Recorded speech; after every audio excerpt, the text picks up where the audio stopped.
Okay, thank you, Angie. I would ask those of you jurors who are still in the gallery to listen to the questions that we go through with these folks. It's highly unlikely that all 12 of them will make it to the end. And if you've been paying attention, then we can just run through it really quickly if you're called to replace somebody. So first of all, do any of you know Mr. Daniel Darnell? Any of you know him? Nobody knows him? Okay. I'll go from the defense side over. Do any of you know Mr. Larry Forman? Okay. Any of you, I'm sure you know of Mr. Marsh. He's your elected county attorney. Are any of you personal friends with Mr. Marsh, or socialize with him, or used to work for him? Okay, just go ahead and address that. All right, Mr. Allback, I know that you used to work for Mr. Marsh as an intern. Would that make it difficult for you to be fair and impartial either way? No, ma'am. Okay, so you could hear the facts and not be influenced one way or the other on the fact that you used to work for Mr. Marsh? Yes, ma'am. Okay, and I'm sure there'll be a lot of other questions from both sides when we come back around to you. Anybody else go to church with Mr. Marsh or socialize with him? I used to. Okay. Ms. Saplee? Okay. Would that make it difficult for you to be fair and impartial to either side? Okay. All right. Thank you, Mr. Marsh. Thank you, Your Honor. Your witnesses today, Mr. Marsh? Judge, I have Brandon Meredith, Deputy at the Carroll County Sheriff's Department. Okay. Brandon Meredith is the Deputy Sheriff testifying today. Do any of you know him personally? Okay. Mr. Powell? Yes. Would it make it difficult for you to be fair and impartial? No? Anybody else know him? No. Ms. Flea? Okay. So you can be fine. All right. Anybody else know him pretty well? Okay. Thank you, Mr. Meredith. Any other witnesses today? Chief Michael Hoyt, Carroll Police Department Judge. Chief Wilhoit, any of you personally know Chief Wilhoit? Same people. It can be fair and impartial. Ms. Sipley? Mr. Powell, can be fair and impartial? Yes. Okay. Anybody else? Again, more than by reputation, but go to church with him, socialize with he or his wife. Okay. Thank you, Chief. Any other? Terry Perkins, Judge. Mr. Perkins, can you stand up, please? So Terry Perkins. Any of you know Mr. Perkins? Okay. Lori Perkins, Judge. Ms. Perkins, anybody know Miss Lori Perkins? No? Okay. That's all for the Commonwealth, Judge. Okay. All right. So I told you what the charges are today. Anybody, and I doubt, I've never found this to be true, but I always ask, anybody heard any gossip about this case? We're still a fairly small community. Nobody's heard anything or... Okay. Now, we are here today, as I said, regarding allegations of driving under the influence and possessing an open alcoholic beverage container in a motor vehicle. Have any of you had a personal experience with yourself or a family member or a friend, either, again, on either side of the issue? Maybe you had somebody who you felt was treated unfairly, who was charged with a DUI, or on the flip side, you maybe had a family member involved with a collision or something where somebody was alleged to have been driving under the influence.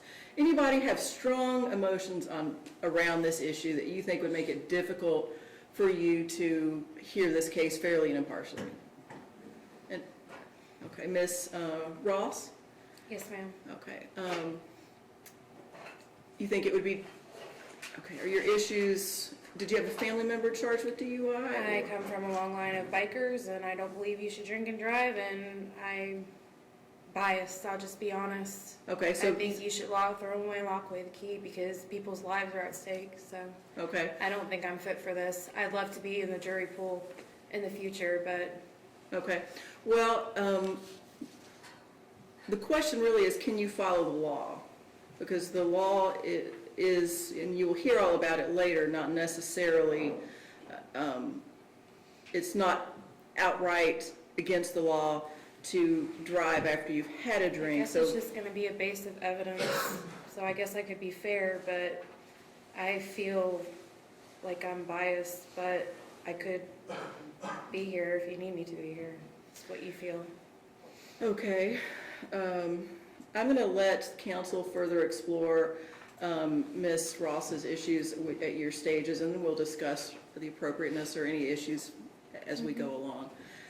Typically, the attorneys get into that more depth under those issues. I just kind of hit the high points. Anybody else, though, as we go through here, that you hear what we're discussing? Okay. Anybody, and this is something I threw in after, I think, my second jury trial. I asked a version of this question. Anybody have any family emergencies or pressing business today? Once I asked the question and a woman raised her hand and said, well, I'm supposed to be adopting a baby today. And I said, well, you've got to get out of here. So is there anything that I can't think of to ask you as far as something that's going to be on your mind and make it difficult for you to pay attention? I have a question. Yes, ma'am. I received a summons since I received the initial jury pool. It was a civil summons for debt. Is that interfering with? Oh, no. Okay, just want to make sure. No, no. No, that's fine. But again, so you said you received a civil summons in a civil case? Well, it's just, yeah, I have to write an answer before. Yeah, that's, Okay, just want to make sure I didn't want I, to. thank you, no, that's fine, that's fine. As long as you can be fair and impartial in this case today, that's all that matters. Any other matters of concern that anybody wants to bring up with me? And I'll give you, I heard, well, I'll get to this later. I won't. Anything you're thinking of that you want to ask me about that is giving you concern? All right. Now, do you understand that it's your duty, it's a requirement for you to presume the defendant not guilty throughout this trial? That right now, if you all went out right now, you would have no choice but to find Mr. Darnell not guilty. Do you all understand that? Does anybody have a problem and just think, and it's okay, we all have ideas about how government should be run and about crime. Do any of you think that it just shouldn't be the rule that you're presumed innocent and that the burden is on the Commonwealth to prove guilt beyond a reasonable doubt? Does anybody have a problem with that system of rule?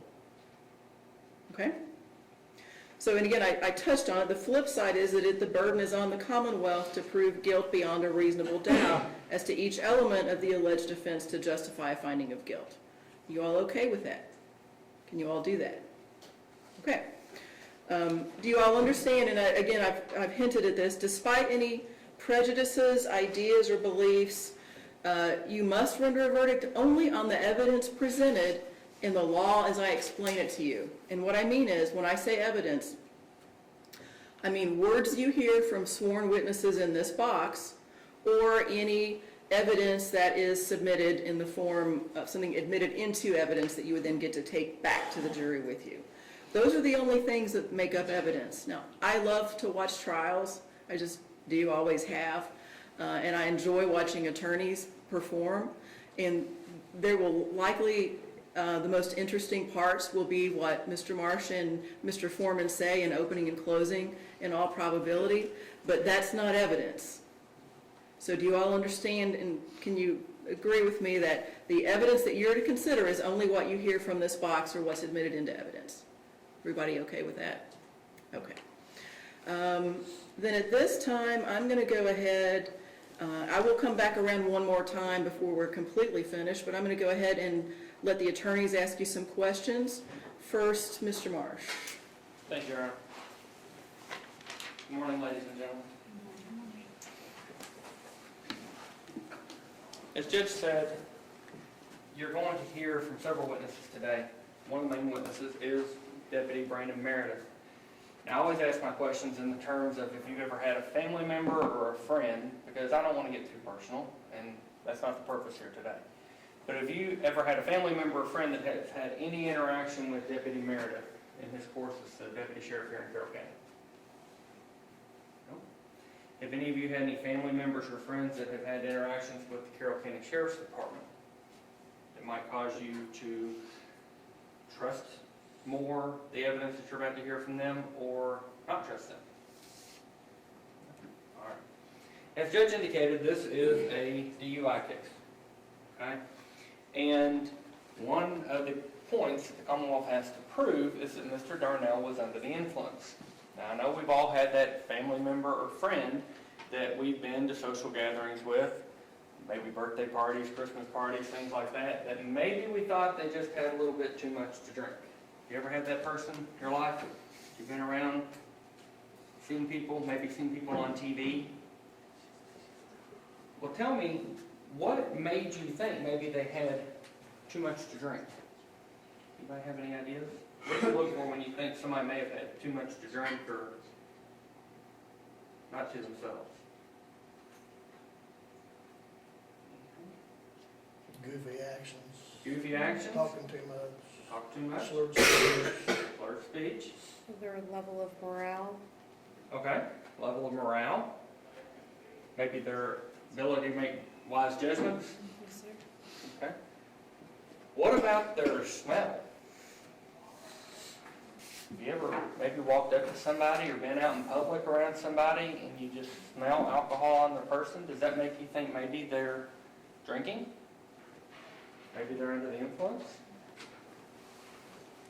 How about how they walk? How they balance themselves? Are those all things you might be looking for to determine whether maybe they've had too much? Now, the judge talked about the Commonwealth has the burden of proof beyond a reasonable doubt.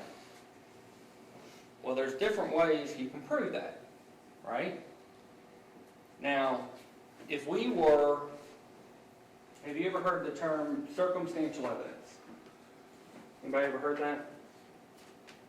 Okay. So, if I walk in, I'm going to pick on Deputy Meredith over here. If I walk in and I had left a cookie laying here on the table, and I walk back in, and Deputy Meredith has that cookie hanging half out of his mouth, then how am I going to know the Deputy Meredith's the one that ate my cookie? I saw it, right? Okay? But say I left my cookie up here on a plate, I walk out of the room, I walk back in, and my cookie's gone. How am I going to figure out in this room who ate the cookie? What are some things you might think I'll look for? Witnesses to see who ate the cookie. Other witnesses? What if there's nobody who actually saw somebody eat the cookie? The way they act, The way they act? Okay, how so? just not looking at you during your investigation of your cookie gone. Okay, all right. What's some other things? Maybe there's evidence on his face that he did. What kind of evidence? Like crumbs. Crumbs of the cookie on his face? Okay. You think I might look for the plate?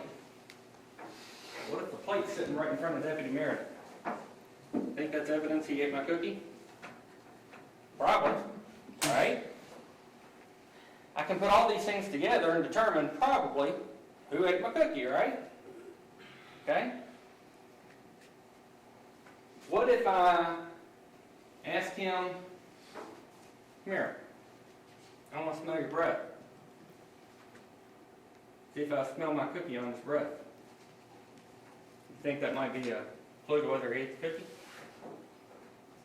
What if he tells me no? You think that's evidence of him eating my cookie? Okay? So that's circumstantial evidence, right?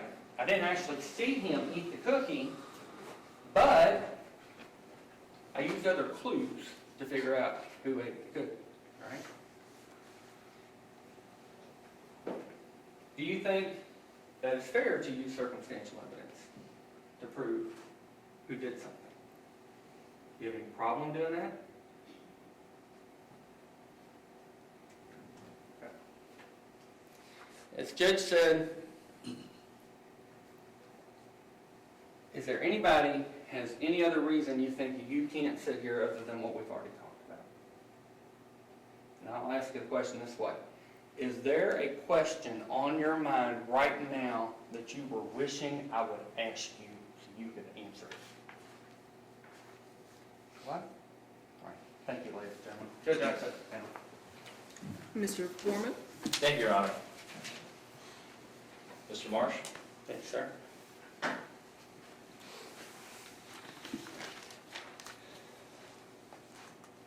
morning. My name is Larry Forman, and I represent Mr. Dan Darnell, who is seated to my right. I'm very thankful for Judge Chandler. It is rare that we have an opportunity to have a judge who voir dire's a panel so well. This is my first trial in this courtroom, and I travel all over. I try cases in many different counties, and we get all sorts of, or I see a lot of sorts of varieties of voir dire. Sometimes it's almost non-existent, sometimes it's very extensive, and I always appreciate it. Makes my job easier and a lot shorter, so we get to keep you here a lot less. I can tell you right now, out of at least maybe 10 questions that I originally prepared, I'm only going to go through maybe 3 or 4. So just generally, and I'm going to have to pick on someone, because this is an important question. Do you all think that sitting on a jury is a big deal? Why? Does anybody want to volunteer an answer? Before I pick on somebody. Well, in some cases, it could be prison. Put somebody in life in prison for a crime is it's an important matter. Mr. Carter, tell me more. What do you, Well, I don't know if I can add to that, other than that it is a big decision that you would have to make. It's someone's life at stake. This is their life, their time, their freedom. How is that not important? Is a better question. it's not like a civil case. Maybe, I'm not trying to downplay a civil case. However, in a civil case, if you lose a civil case, what is the punishment? Do you know? Their reputation. Reputation? By money. Money. Can you go to jail in a civil case? Anybody know? Impossible. Impossible to go to jail in a civil case. Now, in a criminal case, you can go to prison, you can pay fines, right? What's the extreme penalty in some cases? Yeah. Death, execution, right? So that's why the standard is the highest, is beyond a reasonable doubt in criminal cases. And that's the way the law has always been in this country for over 250 years. So, has anyone here served on a jury before, by the way? Yes, ma'am. Ms. Sapley, what kind of jury was it? What kind of case was it? It was in Carroll County. I think it was, I'm trying to remember. It's to determine if a person is competent to handle their own affairs. Like an elderly person or, I can't think of the. Or an incapacitated, Yeah. as they call them. If, let's say Maybe you, a guardian ad litem to handle their needs, their finances and stuff like that. financials, their livelihood, their day-to-day. Do you remember the standard in that case by any chance? It's been, Do the words clear and convincing evidence ring a bell? Okay. So that's another standard. So we have 3 standards in this country. The first one we talked about is the civil case. That's preponderance of the evidence. That's the 50-50. Just all you need is a little bit over 50%.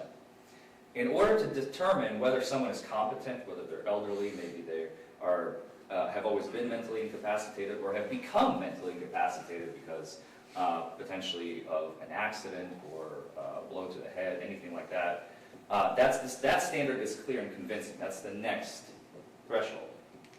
Now here, once again, we're at the highest in the land because you can be executed if you're found guilty under this standard, right? Beyond a reasonable doubt. Ms. Hewitt, you said you've served on a jury before? Grand jury. Grand jury? What about a jury like this one? It's called a petit jury for you law aficionados out there. No? Anybody else serve on a jury before? Brand new, okay. How many of you, and I'll just allude to this very, very quickly. I usually go into this in depth, but I think Your Honor has covered it pretty well. How many of you have heard the phrase innocent until proven guilty? We all know it's the basis of our legal system. Now, what if I were to tell you that that phrase is not entirely correct? The phrase should be innocent unless proven guilty. You see the difference? Because until implies you will be found guilty, it's just a question of time. When are we finally going to get there? Now here, our job is, your job, excuse me, is to look at all the evidence and determine whether or not the prosecution has enough evidence that will come from that witness stand to prove Mr. Dan Darnell guilty beyond a reasonable doubt. Does anybody have a problem with doing that? Or maybe you just feel uneasy. Ms. Roz, of course, you knew this was coming. I got to pick on you. And again, it's nothing personal, believe me. There are juries that I could potentially not be able to sit on because of my personal experiences. So you've already indicated that you feel you are going to be, your words, not mine, biased. I mean, if an open container is pretty obvious, I mean, it's the word that's sticking in my mind. So, walks like a duck, quacks like a duck, it's a duck, you know? That's the way I see it. So you feel that no matter, and I'm going to try and put words in your mouth, so stop me if I'm wrong, Go for it. okay? If at the end, at the close of the evidence, when you all go back to deliberate, you have a reasonable doubt in your mind that Mr. Darnell is guilty of the crimes alleged. I understand at the point of court I'm supposed to walk in here with an open mind and they're innocent. But when it comes to drinking and driving, to me, if you're drunk, you're drunk. You did it, you did it. That's the way I see it. It's very hard for me in this case. Normally I could be very open-minded. Like the judge said herself, she likes to watch the crime shows. I love ID Go. I'm obsessed with it. I have waited for this moment to sit in court and lock a bad guy up or set a good guy free. But this is not the case for me. That's the way I feel. But can I try to be unbiased? I'll try, because I know I need to be here, but I'm just being honest. It's hard when it comes to alcohol in the situation. I come from a line of bikers and alcoholics, and I don't like alcohol. And that's to put it nicely. May we approach, Judge? Yes, Mr. Marsh.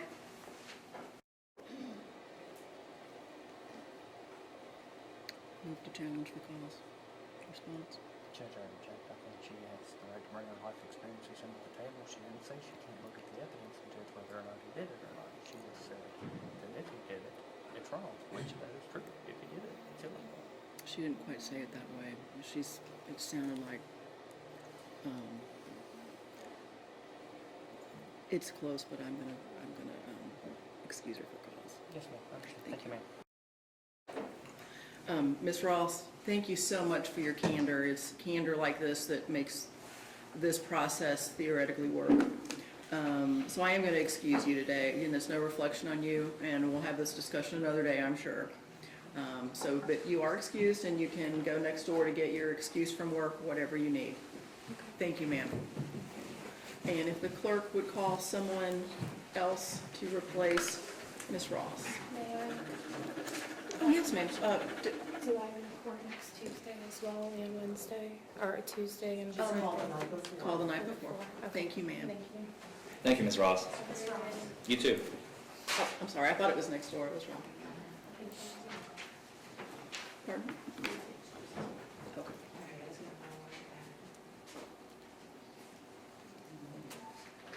We used to draw numbers out of a hat, and now the computer does it for us, so.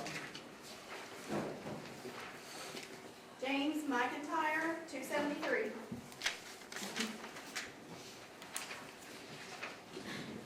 Mr. McIntyre, as you take Ms. Ross's seat up there, I'm going to ask you, as you're being seated, have you paid attention to all the questions that I've asked and all the attorneys have asked? Before I turn it back over to Mr. Forman, is there anything that you would need to give an answer to as far as knowing, for example, Mr. Marsh, or having strong opinions on these issues, or just anything you need to weigh in on to bring you up to speed with the rest of these jurors? No, ma'am. Okay. Go ahead, Mr. Forman. Thank you, Judge.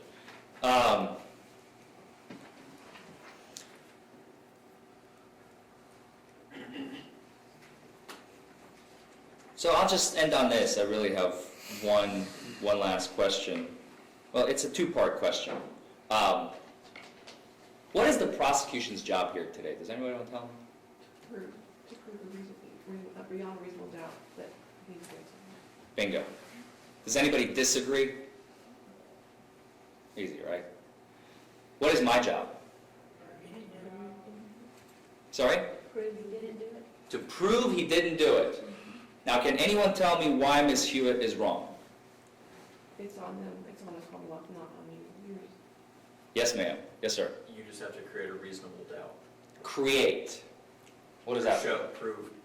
Show some reasonable doubt. The prosecution has to prove beyond a reasonable doubt that the defendant is guilty, and you just have to show doubt. Does anybody want to explain why Mr. Albach is also wrong? No offense. Anybody know? Anybody want to guess as to what my job here is today? You're just to defend make sure that his rights are not impeached on or whatever. Bingo. Okay. We can sit there, Mr. Darnell and I, the entire trial and play cards or Monopoly. We can play Monopoly the entire trial, do nothing, not ask a single question, not bring on a single witness, not do anything at all.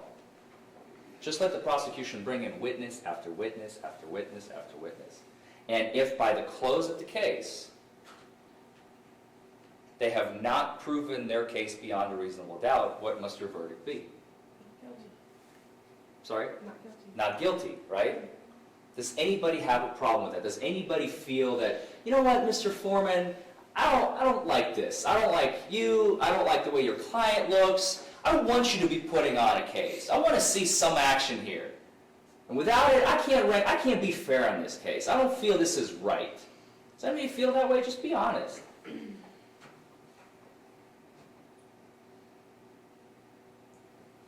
So you're okay with me sitting there playing cards? No, sir? Mr. Davis? Why?